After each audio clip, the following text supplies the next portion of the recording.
ગામની ઐતિહાસિક પહેલ જાતિભેદની જાળ તોડી સર્જી સમાનતા। નમસ્કાર દર્શકો, ભારતની અસ્મિતાના વિશેષ કાર્યક્રમમાં આપનું સ્વાગત છે। આજે આપણે એક એવા ગામની વાત કરીશું જ્યાં વર્ષો જૂની એક કાળી પ્રથાનો અંત આવ્યો છે। બનાસકાંઠાનું આલવાડા ગામ, જેને જાતિભેદની દિવાલ તોડીને સમાનતાનો પથ અપનાવ્યો છે। સદીઓથી ભારતીય સમાજમાં જાતિભેદની અસમાનતા પ્રવર્તી રહી છે। આ જાતિભેદના કારણે અનેક લોકોને મૂળભૂત સુવિધા અને સન્માનથી વંચિત રહેવું પડતું હતું, પરંતુ હવે સમય બદલાઈ રહ્યો છે અને સમાજમાં સમાનતા અને સ્વીકૃતિની નવી સવાર ઉગી રહી છે। આજે આપણે એક એવા જ ઉદાહરણ વિશે વાત કરીશું જ્યાં વર્ષો જૂની એક કાળી પ્રથાનો અંત આવ્યો છે। બનાસકાંઠાના આલવાડા ગામમાં દલિતોને વાળ કપાવવા માટે વર્ષોથી પ્રતિબંધ હતો। તેમને વાળ કપાવવા માટે બીજા ગામોમાં જવું પડતું હતું અને ઘણીવાર તો પોતાની ઓળખ છુપાવવી પડતી હતી, પરંતુ 7 ઓગસ્ટ 2024ના રોજ આ ઇતિહાસ બદલાઈ ગયો। આ દિવસે 24 વર્ષીય ખેડૂત મજૂર કીર્તિ ચૌહાણ ગામની જ હેર કટિંગ દુકાનમાં જઈ વાળ કપાવનાર પ્રથમ દલિત બન્યા। આ ક્ષણ માત્ર વાળ કપાવવાની નહીં, પરંતુ પેઢીઓથી ચાલતા અન્યાય અને અસમાનતાના બંધનોને કાતરથી કાપી નાખવાની હતી। આલવાડા ગામના દલિત સમાજે આ દિવસને પોતાનો સાચો સ્વતંત્રતા દિવસ ગણાવ્યો છે। સંવાદથી સમાનતા સુધી આલવાડા ગામનું ઉદાહરણ। આધુનિક પરિવર્તન કોઈ દિવસમાં આવ્યું નથી। મહિનાઓ સુધી ચાલેલા સંવાદ અને વિચાર વિમર્શ બાદ ગામના વડીલો અને તમામ સમાજના આગેવાનોની સંમતિથી આ અનૈતિક પ્રતિબંધનો અંત આવ્યો। આલવાડા ગામના હેર કટિંગ સલૂનના માલિકોએ પણ સ્વેચ્છાએ દલિત સમાજના લોકોને સેવા આપવાનું શરૂ કર્યું। 6500ની વસ્તી ધરાવતા ગામમાં અંદાજે 250 દલિતો રહે છે। પેઢીઓથી તેઓને અસમાનતા અને અપમાનનો સામનો કરવો પડતો હતો। આજે આલવાડા ગામે આ જાતિગત ભેદભાવને સમાપ્ત કરી એક નવો માર્ગ ચીંધ્યો છે। આ પગલું માત્ર વાળ કપાવવા પૂરતું સીમિત નથી, પરંતુ તે સમાજમાં સમાનતા, સન્માન અને સૌહાર્દ સ્થાપિત કરવાનો એક મજબૂત સંદેશ છે। આશા રાખીએ છીએ કે આલવાડા ગામની આ પહેલથી પ્રેરણા લઈ ભારતના અન્ય ગામો અને શહેરોમાં પણ આવા ભેદભાવનો અંત આવે અને આપણે સૌ એક સમાનતાપૂર્ણ અને સન્માનજનક સમાજનું નિર્માણ કરી શકીએ। એવા પ્રકાશ ભારતી ગોસ્વામી, ભારતની અસ્મિતા, બનાસકાંઠા। ઓકે, શું નામ તમારું? મારું નામ ચૌહાણ ઉત્તમભાઈ, હું ગામ આલવાડાનો રહેવાસી છું, બનાસકાંઠા, ગુજરાત રાજ્ય। અમારા ગામમાં આઝાદીના 79 વર્ષ વીતવા છતાં આજ દિન સુધી અમારા દલિત સમાજના વાળ દાઢી કરવામાં આવતા નહોતા।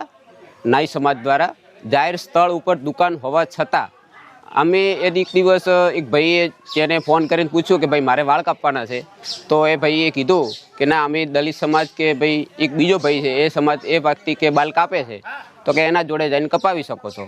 તો પછી અમે કીધું કે ના, મારે તો તમારા જોડે જ કપાવવા છે। તો એ લોકોએ મનાઈ કરી કે ભાઈ ના, હું તમારા વાળ કાપતો નથી, તમારેથી થાય એ કરી નાખો, તમારાથી જો તમે FIR કરવી હોય તો FIR કરી નાખો।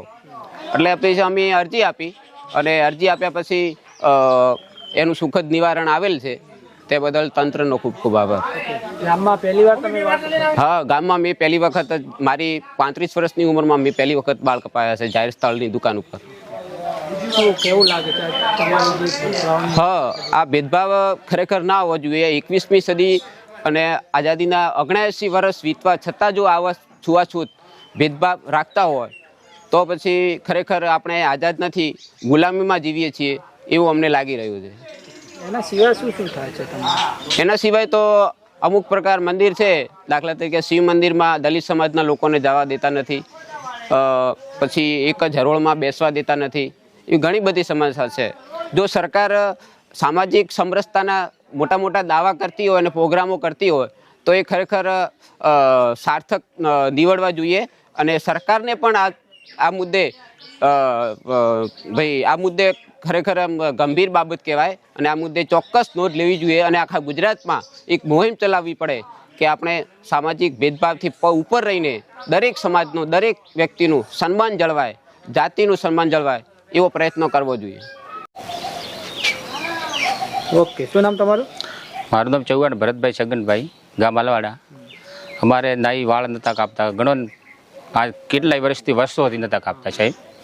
હમણાં અમે એક દિવસ વાળ કાપ્યા ગયા ત્યારે એમની ના પાડી તો એમાં બોલાચાલી થઈ, એમાં પછી અમે પોલીસ અરજી કરી અરજી કરી એમાં પોલીસ આવીને મેં પોલીસની હાજરીમાં બાલા મારા વાળ કાપ્યા, બરાબર. વાળ કાપ્યા પોલીસની હાજરીમાં. ત્યારે હવે પાછા 1-2 દિવસ કે બે નહીં, પાછા બીજી વખત અમે ગયા. ત્યારે વળી પોલીસ આવીને એમને બોલાય વાળ કાપવાનું ચાલુ કર્યું હોય. હાલ કાપી. શા માટે વાળ નતા કાપતા? હવે એ તો સાહેબ શું ખબર છે એના માટે કે તમે દલિત છો એટલે તમારે મેઘવાળા તમારે ન કાપા કે એમ. હા, પહેલા એવું એવું પહેલા કાપતા હતા કે ના ના, પહેલાં ક્યારેય નહીં સાહેબ કાપતા. હા, 75 વર્ષથી આજ સુધી ક્યારેય નહીં. છોકરા અમે મૂકતા ન કાપતા. કીધું છોકરાને તો કોઈ નહીં ઓળખતો કાપો કે ના, કે અમારા ગામના કોઈ લોકો નહીં આવતા એવું કે. એટલે અમે વાળ કે નહીં કાપવા એવું કહેતા. અને અમે પછી પોલીસ સ્ટેશન જ્યાં 5 તારીખે 5/8 બરાબર એમાં અરજી કરી મેં. ત્યારે પોલીસ આવીને અમારે પોલીસની હાજરીમાં વાળ કાપ્યા છે, બરાબર. બીજું કોઈ બી અમારે ગામનો પ્રસંગ હોય એમાં અમારે અલગ હોય વ્યવસ્થા કોઈ બી ગમે ત્યારે.